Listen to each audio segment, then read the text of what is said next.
It was Halloween night in 2018, and Claire, a 17-year-old babysitter, had just started her shift for the Thompsons. Their house sat at the edge of a quiet neighborhood, and the parents planned to attend a Halloween party until late.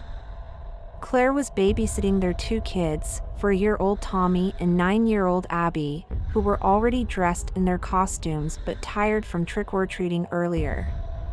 Claire tucked them into bed and went downstairs, ready for a quiet night watching TV and scrolling through her phone.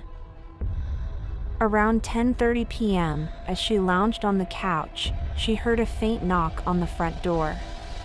Claire peered through the peephole and saw a man in a tattered scarecrow costume standing on the porch. His face was obscured by a burlap mask, and he wasn't carrying a candy bag. Claire hesitated. What kind of adult trick-or-treats alone, this late at night? She ignored him, hoping he'd leave. The knocking stopped, and everything went quiet. Claire breathed a sigh of relief, but minutes later, she felt as if someone was watching her. Out of the corner of her eye, she thought she saw movement by the living room window. Nervously, she peeked out, and there he was, standing just outside, motionless.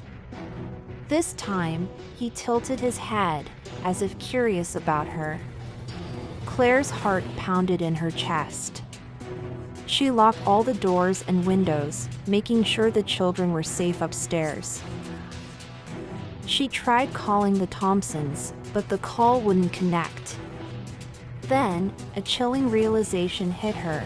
She forgot to lock the back door. Claire sprinted to the kitchen, but it was too late. The door was already open. Panic flooded her as she heard slow, deliberate footsteps coming from the basement. She knew she had locked that door. She grabbed Tommy and Abby, hiding with them in a closet upstairs. The house fell into eerie silence, except for the faint sound of someone humming a tune, coming from just outside the closet door. Claire squeezed the children tight, covering their mouths so they wouldn't make a sound. The doorknob jiggled, slowly, and then the humming stopped. Moments later, she heard the back door slam shut. When the police arrived, they found no signs of forced entry, but there was something more disturbing. On the basement wall, written in red paint, were the words, "Don't look behind you." To this day, the Thompsons have no idea how the man got inside or what he wanted. Claire never babysat again, and on every Halloween, she still wonders if the man in the scarecrow mask will return.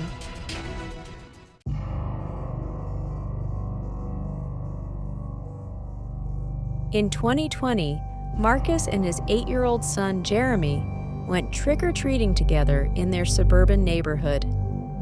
Jeremy wore a skeleton costume and was excited to show off his glow-in-the-dark mask to their neighbors.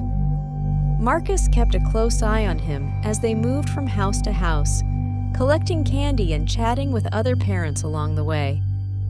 Around 8 p.m., Marcus noticed Jeremy running ahead, excited to reach a particularly well-decorated house at the end of the street. "Stay where I can see you," Marcus called, but Jeremy didn't seem to hear. By the time Marcus caught up, Jeremy was already at the porch, waiting for candy. The homeowner gave Marcus a friendly smile and said, "Your kid has been here already. Twice, actually. He really likes the candy." Marcus blinked, confused. "No, this is his first time here," he said, glancing down at Jeremy. But the man just chuckled and handed over more candy. Marcus brushed it off as a misunderstanding. Maybe the man had mixed Jeremy up with another kid.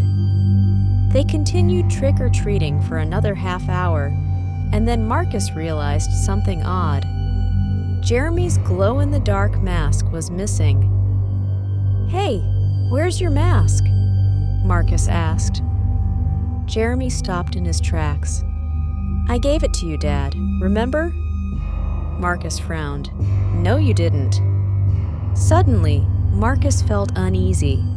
He grabbed Jeremy's hand and decided it was time to head home. As they walked back, Marcus noticed something strange. Standing a few houses down, in the shadows, was another child in a skeleton costume, and he was wearing the exact same glow-in-the-dark mask that Jeremy had been wearing earlier. The figure tilted its head, mimicking Jeremy's movements perfectly. Marcus tightened his grip on his son and whispered, "We're going inside now." The figure didn't follow them, but Marcus couldn't shake the feeling that it had been watching them all night. When they got home, Marcus locked every door and window, but that night, strange things kept happening. Around 2 a.m., the doorbell rang.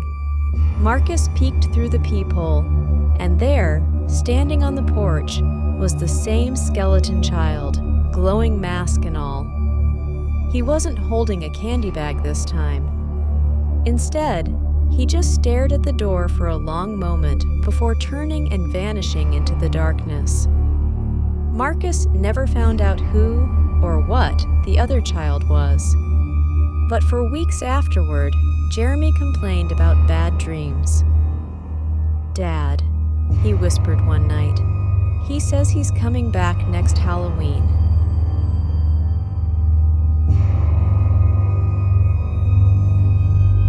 In 2019, 3 friends, Rachel, Dan, and Luis, decided to explore an abandoned amusement park just outside their town on Halloween night. The park had been shut down for over 20 years after a fatal accident on one of the rides, and local rumors claimed it was haunted. But the trio, eager for a thrill, ignored the warnings. They snuck in through a hole in the fence, flashlights in hand, and began wandering through the overgrown paths. Broken rides and rusted carnival games stood as eerie reminders of a place once filled with joy. It didn't take long for things to get strange. Rachel swore she heard the distant sound of children laughing, though the park was deserted. Dan dismissed it as the wind, but Luis noticed something chilling: a Ferris wheel car gently swaying in the breeze. "That thing's been rusted shut for years," Luis whispered. "There's no way it's moving." As they continued deeper into the park, they came across an old fun house. The front entrance was boarded up, but there was a side door hanging off its hinges. "Let's check it out," Rachel suggested.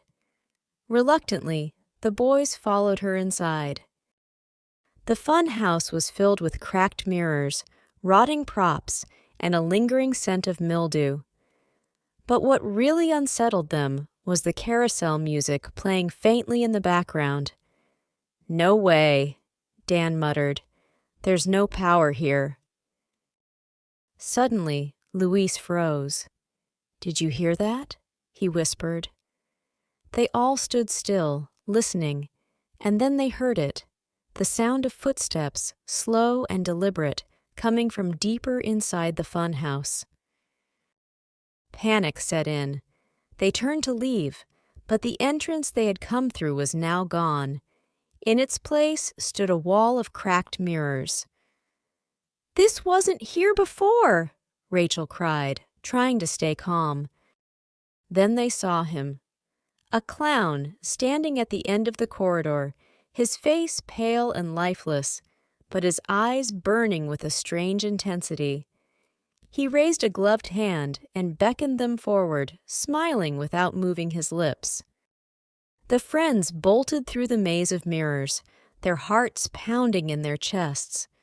Somehow, they found an exit and stumbled out into the cold night air.